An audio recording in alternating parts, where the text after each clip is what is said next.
Hey, Zach, good morning. Thanks for doing this. A little bit of off topic thing, but I saw you holding yesterday a little bit before practice. Is that one of those COVID sort of things that you need these contingency plans? No, so I mean, it's kind of started last year. Um, Wait, I think I'm muted. There you go. It started last year. I think the backup holder got released, and they were looking for a backup holder. And I was like, well, I can catch the ball. I guess I should give it a try. And so Coach Phipp kind of taught me some of the things. Jake, Rick, Cam have all taught me a lot of things. But I kind of am that backup holder. Hopefully we never need it. But in this world we're living in right now, I guess you never really know. And you only carry one punter. So Cam is the starting holder. And if anything were to happen to him, unfortunately, I would be the next guy up. I don't anticipate that needing to happen, but I think with everything going on in the world, you have to have contingency plans. I could be the starting holder the day of the game, so you just never know. I try and work on it at least once or twice a week to make sure that I'm not the weak link if I'm thrown in there, just to make sure that I'm not jeopardizing the season. Mike and then Bo. Hey, Zach, I wanted to ask you about Deshaun Jackson. You were obviously here when he was in his first tenure here. What have you noticed about his growth, maturity-wise and teammate-wise, since he's been back here? Yeah, I mean, I think as a player, I think he's still as explosive as he's always been. I was only with him 1 year when I first got here in 2013. He was only with me that 1 year. But since he's come back, he looks just as quick and explosive. I think now I think he does a much better job with the details. He's more in tune with the details. I see him before practice, post practice, really trying to take care of his body, doing everything he can to be healthy this year and play 16 games, hopefully more into the playoffs, hopefully. But just the way the level of profession, I would say, has been, I would say, kind of grown exponentially since I saw him in 13 to now. And he's also a lot more vocal with some of these young receivers, kind of giving them the tricks of the trade that he's kind of garnered over the years. So he's really taking control of that receiver room. But on the field, he looks as explosive and as fast as ever. And me personally, I cannot wait to see him Sunday. Bo and then Tim. Hey, Zach, there's some intrigue about how different the offense is going to look with some of the new additions to the coaching staff, and I think some people have sort of downplayed that. But how different do you think things will look? And can you tell us a little bit about Press Taylor's influence over the past couple months? Yeah, I mean, I think in the past, we've had a lot of different voices throughout. There hasn't been one coach that has final say over every single section of a game plan. When you look at a game plan, you're formulating the base game plan, red zone, third down, backed up, short yardage. There's so many little pieces of a game plan that go into it, and we've never had a guy that just has full control. And so I don't think it's ever going to be something if you just bring in one coach and change one coach. It's not like the whole game plan is going to be different. The whole offense is going to look different. I'm excited some of the few wrinkles we do have, but overall, it's not going to be drastically different. Our goals this year have always been stated to have more explosive plays. You don't have to have 20-play drives to be successful, which is something that we kind of had to do, especially in the second half of last year. So I don't think it's going to look on Sunday like a completely different Philadelphia Eagles offense than we've had in the past. Hopefully a few things, but I'm excited. It's finally here. It's game week, and I'm excited. Well, Tim and then Jeff McLean. Hey, Zach, the George Kittle and Travis Kelce deals got done kind of setting up the blueprint, but you guys still haven't gotten to the point of getting an extension. I'm wondering if that's becoming a point of frustration for you and kind of where your mindset is heading into the season. Yeah, I think you guys know me over the years. I'm kind of an emotional guy when it comes to football. I kind of play with my heart as much as I can, and obviously it's been frustrating at times. It's been difficult. I've said all along I want to be here for the long run.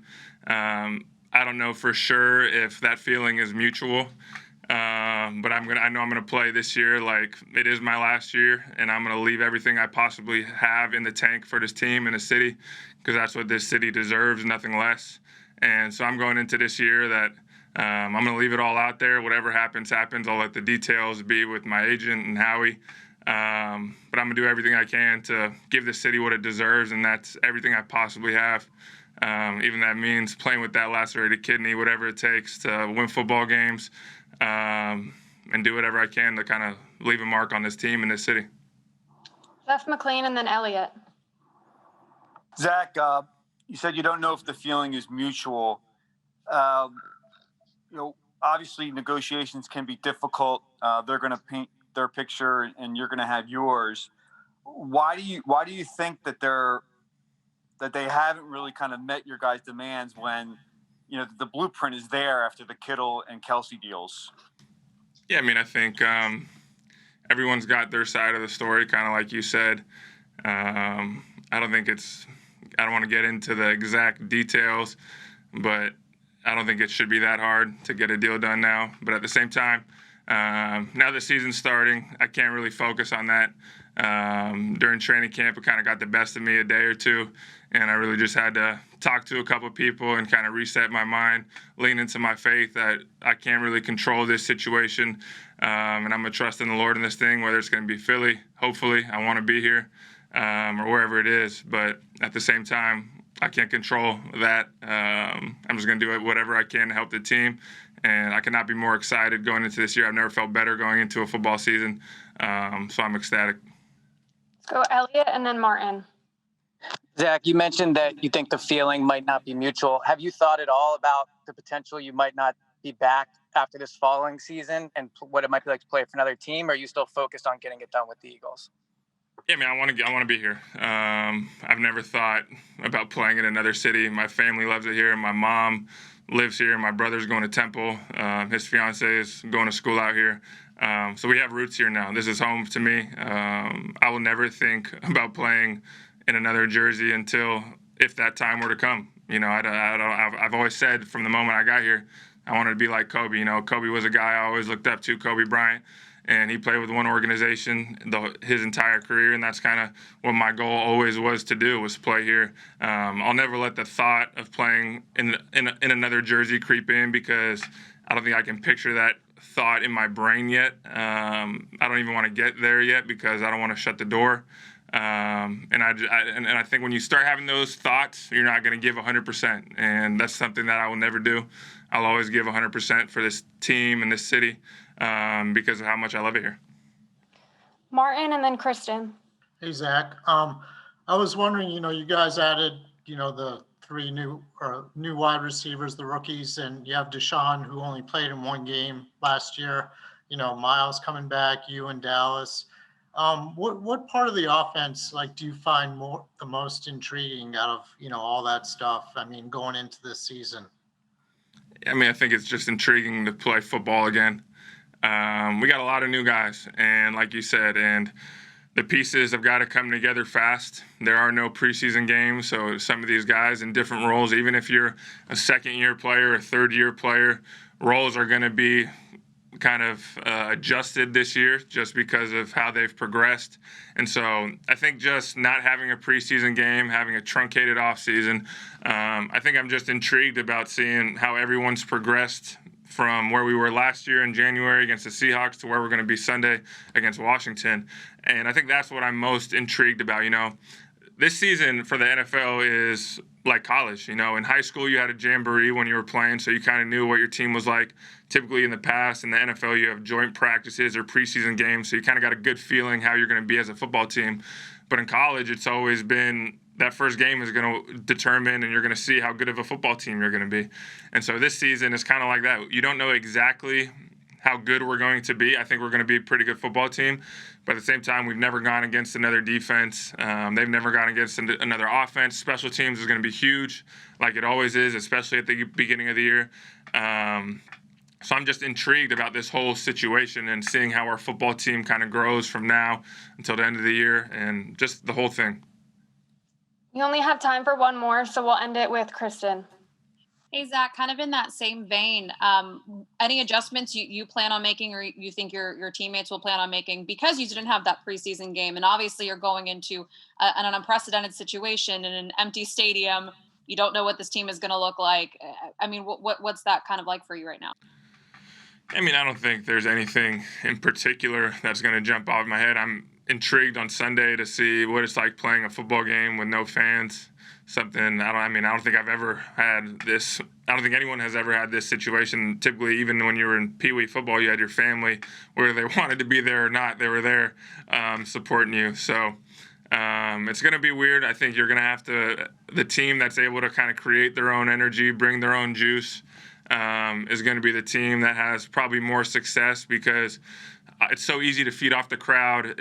When you're at home, it's so easy to feed off the negativity when you're on the road, and taking pride in being able to quiet the crowd. So I think that's something that is going to have to kind of resonate with guys that, hey, there's no one else to bring it. We got to bring it ourselves. And I think as Philadelphia Eagles, that's something that we've never really struggled with. So I'm excited about it. Hey, Brandon, I wanted to know, what do you think it's going to be like Sunday? Do you have any thoughts about the strange atmosphere, about the lack of a preseason? Yeah, what kind of game are you expecting? What sort of experience? I'm expecting a high intensity game, because we playing against the Redskin NFC East opponent. I know at least I can speak for our team that we're gonna be ready. We're gonna be excited, feeding off each other. Trying not to do too much, because we haven't had any real life game action. But I do know that we're gonna be in there intense and ready to go. Daniel, and then Mike Garafolo. Hey, Brandon, you were one of the players who was in the video with your guys' social justice platform last week. What was it like being part of that, and what was the process like in putting together that platform and delivering that message? Well, being a part of the Eagles, we like to, be the first to do something and to be creative, on what we do. And so the committee, we all wanted to, be a part of, just anything that we could do right now, especially due to COVID. It's only a selected amount of things you could do. But we want to do a video just to, use our platforms to, help and, to further make things happen, because while we're here. Mike, and then Zach. Hey, Brandon, I'm sure you miss us in your locker room. I'm sure you went back to, old Carolina tape to kind of watch what, they might do offensively. Are you guys going into this game expecting that, there may be some stuff early on you're not going to see, and you're going to have to kind of adjust as you go along here? Oh, I mean, we just want to make sure we execute our plan as far as, whatever the call is. Just make sure we use our tools that Swartz have given us, and we go off that, because you're right. Like, it's nothing. It's not much that we can really go off of, because we don't know. But we do know that what we do, and we got to make sure that we execute, and whatever they throw at us, we just adjust as the game go. Zach, and then John Clark. Hey, Brandon, you weren't a captain last year. What does it mean to be one this year? Man, it's great, man. I haven't been it since 2017, so hopefully, that bring a little more to it this year. Go win us another one. John, and then Rob Motti. Hey, Brandon.